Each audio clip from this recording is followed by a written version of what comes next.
C'est Feu Chatterton sur le mensuel.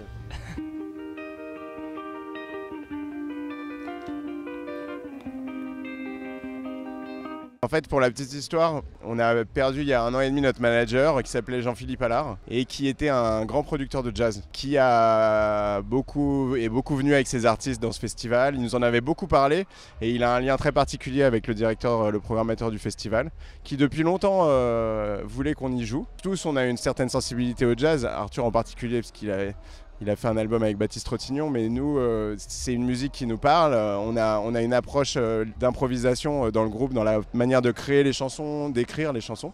Et c'est vrai qu'on ne se sent pas du tout hors de notre milieu musical, quoi, en fait. Pour la petite histoire, avant Feu Chatterton, tous les trois, on avait un groupe qui était un mélange de jazz et de slam. Pendant plusieurs années, on tournait avec ça. Voilà. Et en fait, on n'était pas assez bon en jazz, donc on a un peu arrêté ça. Et venir dans des festivals de jazz comme ici, où je me rappelle, il y a quelques années, on avait fait le Montreux Jazz. Et quand tu vois les têtes d'affiche qui sont quand même des gens qui sont très impressionnants techniquement aussi, ça met une petite pression. Ouais. Souvent tu attends la nuit, quand plus rien ne fait mal, et tu rêves que tu t'enfuis à la nage par le canal. Tu rêves d'un grand pays, d'une vie qui enivre, comme celle que tu lis dans les pages des livres. Il est temps de vivre. On n'avait pas envie de passer à côté d'un été de festival de plus, donc on a décidé de tourner avant de sortir l'album, parce qu'on est un groupe de scène et qu'on adore ça. C'est un luxe qu'on peut se permettre parce qu'on est un groupe de scène, qu'on a construit notre réputation et le lien avec le public par la scène. Tout le monde ne peut pas arriver en disant j'ai pas d'album, est-ce que tu me programmes au Nice Jazz ou ailleurs. Donc comme on avait cette chance, on en a profité et on essaie de l'honorer. C'est aussi pour nous l'occasion avant l'album de tester, d'essayer des morceaux. Ouais. Donc ce soir normalement on va jouer 4 nouveaux titres quand même de l'album qui va venir, dont Allons voir, peut-être vous connaissez déjà, qui est sorti. 1000 vagues, qui est une chanson très intime, très dépouillée, qui parle de la disparition de Jean-Philippe Allard dont Sébastien a parlé. Donc ici ça va résonner de manière particulière, parce qu'on sait que c'est un festival qui lui tenait vraiment à cœur, et d'autres morceaux. 1000 vagues t'emportent, 1000 vagues t'emportent, 1000 vagues nous traversent, 1000 vagues. On ne connaît pas l'après. En fait, on s'est rendu compte après coup, une fois qu'on avait fini les chansons et qu'elles étaient là devant nous, qu'elles parlaient beaucoup d'oser explorer, d'oser aller vers le risque, de faire confiance dans le chemin, d'accepter de se perdre.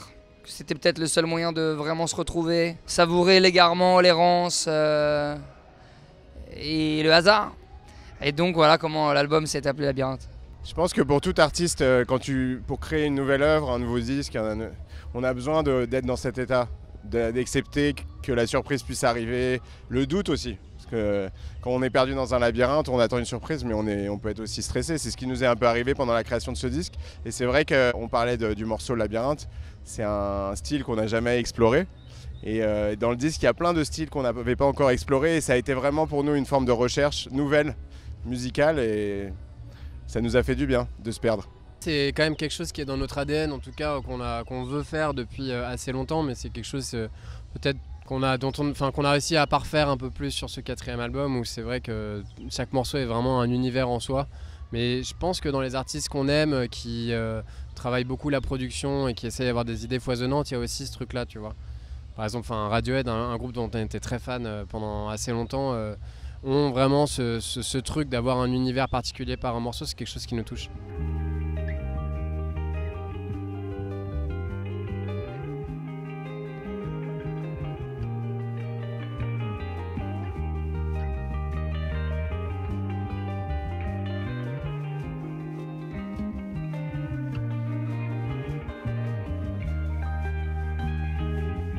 Aujourd'hui, après 12-13 ans, on a l'impression, là, quand on vient à un festival, que plus spontanément, beaucoup plus de gens comprennent tout de suite ce qu'on fait.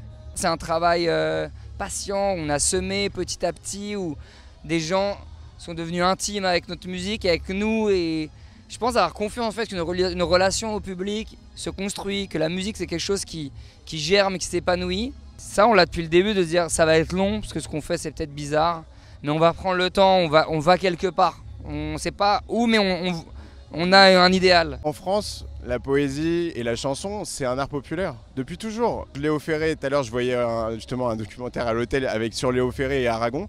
Tu vois, en fait, la chanson populaire française, elle vient de la poésie. Je pense que c'est aussi un manque de risque que peut prendre l'industrie musicale, d'avoir peur de défendre des artistes qui viennent de ça, viennent de la chanson populaire, une chanson à texte avec des textes qui peuvent être engagés, qui peuvent être compliqués. Nous, on fait partie on a de la chance, on trouve notre public, mais il y a d'autres artistes, Zao de Sagazan, il y a une nouvelle génération d'artistes qui font de la chanson populaire sans laisser de côté l'exigence des textes. Voilà. Et ça, je pense que la génération est là et ça nous fait vachement plaisir aujourd'hui. C'est aussi aux poètes et aux auteurs de ne pas avoir peur de s'emparer soit de sujets, soit de mots, soit de manières de raconter de leur temps et pas juste de s'en référer à un héritage lourd qui parfois limite l'imaginaire. Prends-moi la main.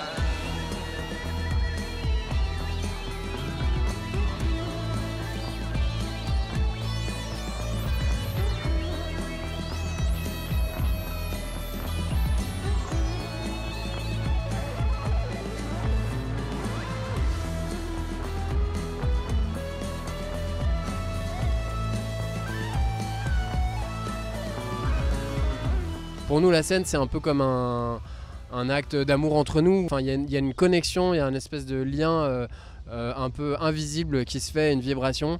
Et quand on rentre dans cette vibration, on a l'impression que c'est là qu'on arrive vraiment à transmettre au public. Donc oui, il y a quelque chose de totalement différent du studio pour ça. Quand on écoute une musique chez soi, on s'attache à celui qui raconte l'histoire, à une voix. Et la musique, même si les gars en studio ils l'ont joué en gigotant, en donnant toute leur âme, on les voit pas. Donc on peut les sentir, mais on va se laisser porter par la narration. Quand on vient sur scène, ce qu'on découvre si on ne nous connaît pas, c'est qu'on est un groupe véritable. Il y a une histoire qui dure depuis 15 ans, où ce qui se passe entre nous raconte le morceau, où cette énergie collective, cette dynamique, cet engagement de tous les corps est visible et palpable. Je veux dire, chaque seconde de la chanson, chacun la vit comme sa propre vie.